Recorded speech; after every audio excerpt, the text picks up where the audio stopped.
Esports, Mincetar also allows them to have a more dynamic style of engage, and compared to actually Ruby, who has to be a bit more clunky with the ammo bandits to try and get a very reasonable pick-off, Mincetar can actually just pull someone in, and with the follow-up coming in from the Popo and Koopa, there is a possibility that their plan is to actually go with a Bottom Koopa and get that guaranteed pull. And so far, I don't see a single person on the side of ONIC that can serve as that main tank to absorb damage from all 5 members from Aura Esports. Wow. That's a huge statement here, but I feel like ONIC Esports is already confident in Paquito and Fulvius being the front line, and of course, the ones that deals damage will be that Sicilian and that Brody picked up last. So composition-wise, it is a more balance from ONIC Esports, but I really did like the drafts coming from Aura Fire, Mirko. Yeah, I like both of the drafts right here, but I do have to...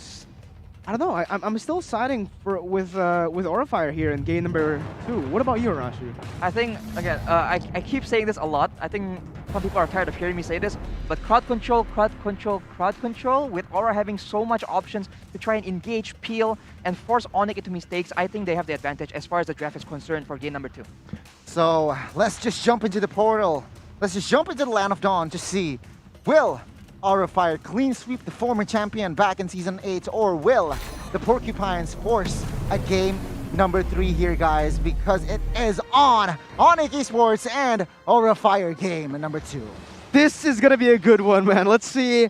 I think it's definitely a better draft from the side of ONIC compared to game number 1. Doesn't really say much, but yeah, I mean, it's going to be very, very good to see that ONIC has actually adjusted, has actually adapted, and Godiva already looking for these early skirmishes with the help of Facehugger, who've actually been able to go for the clear early on. Yeah, he needs to be careful though, because he is receiving a lot of damage from Keyboy, and Cecilion will be able to recall though for now, but it's still a trade here for ONIC Esports. Take a look at top side. Fanny already invading the jungles of Paquito. With a very heavy topside presence from the side of Aura Esports, with the Popo and Koopa and Fanny, ONIC Esports needs to be very careful, because that crowd control and especially the burst damage coming in from these 2 heroes is nothing to sneeze at in the early game. Right now, they're really adjusting, but Aura Fire certainly being the aggressors in this early game, and I think it will go all the way until at least members of ONIC Esports get to level 4. Yeah, I agree. And for now, Kabuki already looking for a play here top side, perhaps delaying the pattern here for the side of Turfed Lands. Will we see? Will they achieve this? Oh my god, Hai and Kabuki already with the invade, and Turfed Lands will not be able to pick up his orange buff in the early game. Sans trying to do what he can, but there you go. Retribution will be used for Kabuki, and Aura Fire winning the trade top side. That's going to be a 3-buff start for the side of Aura Fire, man. Fanny is going to be huge here in the turtle fight. And we're going to have to see how this topside skirmish will end up going. Nothing, actually, for now, as Godiva missed that hook onto CW. Yeah, with the information, though, Kabuki has no retribution yet, but we can see a 3-member topside here. CW, a bit of a pickle, no flicker, and Aura Fire looks for a sweep on that gold shield. Yep, gold turret is going to be completely just shredded down. Oh, Godiva gets a hook. Godiva gets a hook, but no commitment just yet. They already claim its first turret top side here in the first 2 minutes. What? Yeah, what a very, very strong, solid game plan from Aura Fire. In game number 1, we saw that the Popo and Koopa was banned, and now with it in the hands of Hai on the side of Aura Esports, they're going to make good use of it. We've talked about how they really like to play for this lane dominant style, and right now with the Popo and Koopa, if they get any kind of edge, they can instantly go for a lot of towers. Surfeit Lance looks for engage. Not connectors yet, as Cyril has been idle for a minute, I believe, and Aura Fire, they are controlling the map here, Mirko. Yeah, this is going to be really, really good. The fact that they were able to get the turret down before the 3rd minute will mean that Popo and Koopa will be able to swap very, very fast. And because of that, Fluffy will be able to join the fight. That's going to be 5 people in this fight. Oh, Divine Judgment. Divine Judgment gonna talk so high. We can see Keyboy. Oh, Surfeit Lance gets hooked. Will be taken down 1 for 1. As of right now, Kabuki looks for another kill as he is slicing and dicing. But take a look at the backside. Fluffy gets taken down. Kabuki will claim the turtle, but it will be a 2 for 1. But Aura Fire will claim that turtle.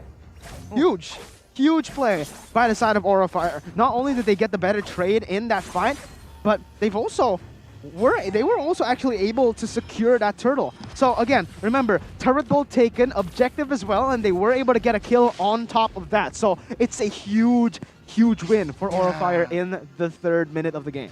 But the question is, can they use that advantage effectively now? They're already positioning towards the bot side, making sure that they're going to take all the turrets on the outer side before making a move towards that mid lane turret that will cut down the rotations from ONIC Esports so well and provide them a lot of opportunities to get pickoffs, because for sure their plan is to shut down the Sicilian in the early game. Oh, high here. Claim wants to claim. They go chill thread. Oh, nice side step. But take a look. The hook connects onto CW. CW taking a lot of damage. Keyboy in the backside will be able to survive as Surfeit Lance comes. But at what cost? CW has already been taken down, and Facehugger will also be taken down 1 for 1. The gold laner for the mid laner as Godiva connects another hook. But Surfeit Lance might be in trouble. There you go, the disengage. Kabuki coming in. Surfeit Lance will not be able to survive as Sans is the sole member bot side. Aura Fire looking fire. Yeah, they're definitely on fire right here in game number 2. They brought over the momentum from game number 1, and now it's time to take a look at the items. Blade of Heptases already for Kabuki in the 4th minute. This is going to be huge. For sure, Kabuki wanting to make sure that he gets as much done in the early game as possible. But on the other side, Facehugger with a huge amount of cooldown reduction so that he can be very active on the map and be relatively safe with those black shoes as well. Right now, Aura taking down 2 of the outer turrets of ONIC Esports, who will be looking to enter the jungle and deny any kind of farm and income from the side of the ONIC Esports members. My oh my, Churl has spawned here in the Land of Dawn, and Aura Fire looks very merciless here in game number 2 as they look for another neutral objective here in this turtle. And ONIC Esports, they are now lost.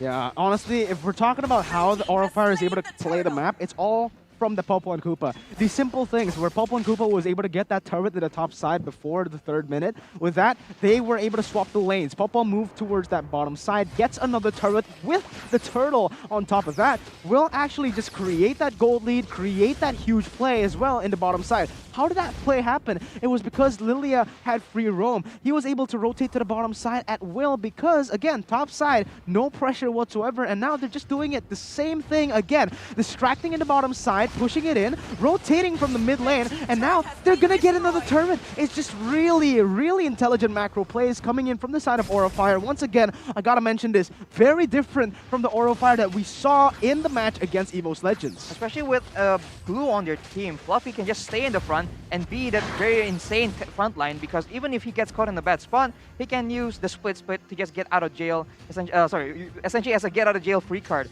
So they can actually be a lot more aggressive, and even if they get caught out, it's not too bad, you know, they can still counter-engage effectively afterwards. So I think ONIC right now needs to just play it as safe as possible and try and minimize their losses, because they are banking on that late game Sicilian, but if they don't have any more turrets by that 10-minute to 15-minute mark, it'll be quite difficult for them to find anything, anything useful as far as fights go in that late game. Yeah, don't let ONIC Esports here. Oh, conceal play here from Godiva and friends. The engage is not perfect, but take a look at bot side. They want to team fight. Oh, King's Calling has been opened to take a look. The hook connects onto Surfeit Lance. Surfeit Lance will not be able to substat. And Fluffy will definitely take a ride. But oh my god, Fluffy gets taken down. Black side though, Kabuki reeling havoc. And double kill for Kabuki. Oh my god, Aura Fire just with a clinical display right there. Able to jump and even dive between the base turret and the tier 2. Godiva gets another hook. And man, I am hungry. It's time for me to go for some grab food right now with half the price. Go get it. Ladies and gentlemen, MPL ID X grab. What in the heck was that? Aura Fire are just playing this so well. This is very uncharacteristic for Aura. The thing is, they usually gamble every single, like, they have a 1,000 gold lead, they use it to gamble, they go for these team fights, 5v5, 5v5, 5v5, just keep on building on that 1,000 gold lead and getting more every single time, or just losing out completely. This time, they're using this 1,000 gold lead, investing it in different places and actually getting it all going. They're all flowing. It's very nice to see this. Objective control is on point. The way they're able to control the map pressure as well with the wave manipulation has just been extraordinary. And we saw again the presence that Fluffy has in these team fights. He's able to stay in the front and be just stands there with impunity, takes all the damage, and once that's done, that is the window for Kabuki to just go in and wreak havoc. And even if they don't get a big pick off using Godiva, we saw earlier there's a bit of a combo with that hook into the trap from Papa Koopa. So they win from the as far as front to back goes, they have an advantage. And if you're talking about pick off game, Aura also has a lot more options. So right now, ONIC just again need to play for damage control and play reactively, making sure that when Kabuki goes in, the ultimates from the side of ONIC Esports members are ready to try and counter that big play. Yeah.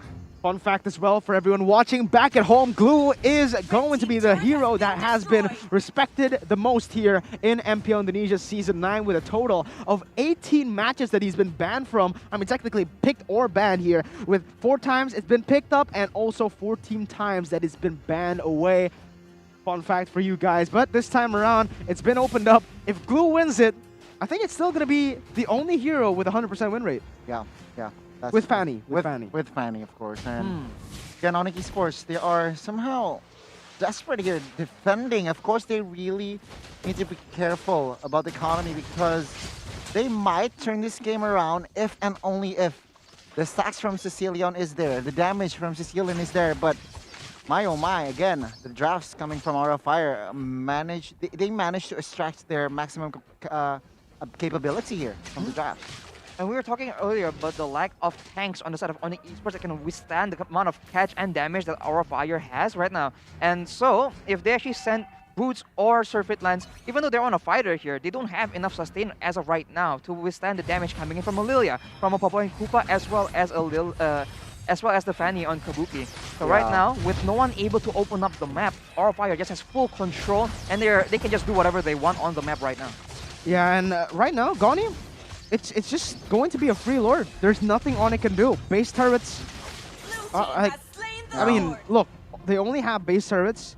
They were pushed in just now. They're not even going to try. They're just going to try to keep on scaling in. It is going to be hard because, again, ONIC Esports, they are playing, they don't want to gamble that play. So let's take a look at the player head-to-head here, Rashi. Yep, Godiva for sure has the higher kill participation. He has been the main enabler on his team, especially in this game where for the most part he is the engage they rely on for the most. Keyboy has higher KDA and more kills, but again, as a roamer, that's not really the result you want to be looking for. And I think it just shows, man. For Keyboy right now on the Kaja, just difficult for him to make sure anything happens for his team. Aura Fire wants to end this game. Fluffy being the frontliner here, Lord is still quite healthy. ONIC, they're desperate here, defending Boots. Trying to clear the wave bot side, Godiva gets caught, but still surviving. Concealed play from Keyboy here. Trying to find an engage, but does not want to commit just yet as Godiva here entering with that King's Calling as well. Does not connect onto anyone just yet as ONIC Esports looks to clear top side. Well, and this is the confusing part for ONIC Esports right now. Even if Godiva doesn't get an engage, it's fine. We saw again and again, Fluffy can just pressure in the front, and so they don't really have a lot of ways to punish Aura for any kind of misplay. For the most part, Aura has a lot more security in the sense that they have a bigger front line, they have more crowd control to disengage or engage, and so with that being said, they're just free to actually poke around on the sides of ONIC Esports, and if they get a pick-off, great. If not, they can just wait for that Lord, pick it up, and then go for another big team fight. We need to give Kabuki the respect he deserves, man. The way that he's able to play in this game has been it's been impeccable, honestly. Because ONIC Esports, they let the Fanny go because they already had a plan in mind. They had this Kaja to just lock in a Kaja. Kaja's going to be able to log in Fanny in every single team fight, but never, so far in this game, not a single Divine Judgment onto the Fanny just yet. And now Godiva looks for a pick. Godiva looks for a pick on towards Boots. Boots here with half HP managed to escape again. Aura Fire not want to go all in to the wrong hero per se. So ONIC Esports still surviving here with a 7k gold deficit. Aura Fire looks to play the patient game here, waiting for the next lord to come. Arashi, what do you expect from both of the teams? Well, they're banking on Sans being able to carry that late game with the Sicilian. But will that even be possible? For the most part, members of Aura Fire, almost everyone, including Kabuki, has the Athenas. And Kabuki, to add to that, has just finished a Rose Gold Meteor as well. So will they be able to actually lock down Kabuki long enough? Oh, an engage here. CW will not be able to survive. A Seiko look at the play. Kabuki wants more. What? He wants Keyboy. Godiva looks for a flank hold. Keyboy Will is escaping, but Sans! What's a catch there, Sans? It's taken down. And 2 members for ONIC Esports is down. ONIC Esports, can they defend this one? That was a hit and run. Did you see how Kabuki was able to maneuver his cables, maneuver himself like inside, go for the dive, but also avoiding Keyboy at all costs. Keyboy even used his flicker to be able to get that Divine Judgment down and still wasn't able to collapse, wasn't able to use it on him. Kabuki on this Fanny has got to be respected here. I think from now on, every single team will need to ban it away from him, even when they pick up something that's hard counter, a hard lock hero, like this Kadita, like this Kaja. It still has no impact when it comes to Kabuki. I agree with you, and there you go, Aura Fire. With the next lore, they might be able to close the game. This is a Fanny first pick, by the way. I'm sorry I have to touch you. Exactly. How will ONIC Esports defend this one, Arashi? Well, with the Lord coming in, it's just very, very difficult. And we talked about how Aura is giving us different looks. This is a whole different Aura. They're playing it very calculatively, and they don't take any unnecessary risks. I don't think we've seen a single, massive gamble from the side of Aura thus far. So now with that Lord here, I'm not sure if they can even defend this, man. Oh, Flicker with the concealed play. Godiva takes the front line, but take a look at the Lord. The Lord is already the aggro to the turrets as Aura Fire will look for a close to the series. Surfeit Lands gets taken down. The base is too exposed. Don't mess with Kabuki. Aura Fire takes the series. The only Divine Judgment that connects onto Kabuki is the one that he gets while the game has been ended by Aura Fire. I am lost for words here. How? Kabuki played that Fanny perfectly.